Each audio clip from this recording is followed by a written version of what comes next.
પંચમહાલના કાલોલમાં નદીના ધસમસતા પાણીમાં 2 લોકો ફસાયા છે।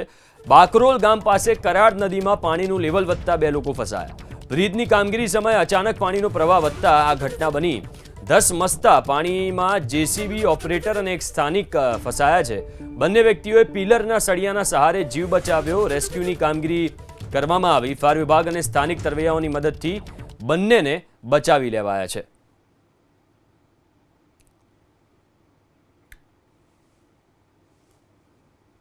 સંવાદદાતા કંદર્પ ફોન લાઈન ઉપર જોડાયા છે વધુ વિગતો સાથે। કંદર્પ, અત્યારે શું સ્થિતિ છે? બંને લોકોને બચાવી લેવાયા? हाँ जी, ચોક્કસથી આપણે જણાવ દઉં, આજે બપોરની આ ઘટના હતી।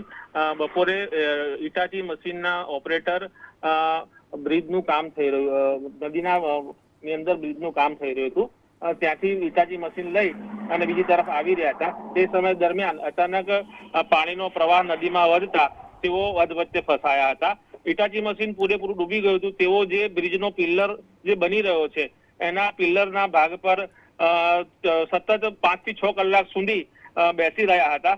રેસ્ક્યુ ટીમ આવી હતી અને રેસ્ક્યુ ટીમ સ્થાનિક અને હાલોલ અને કાલોલની ફાયર ટીમ ભેગા થઈ અને એ લોકોને રેસ્ક્યુ કરવામાં આવ્યા હતા। જી, આભાર કંદર્પ વિગતો આપવા માટે।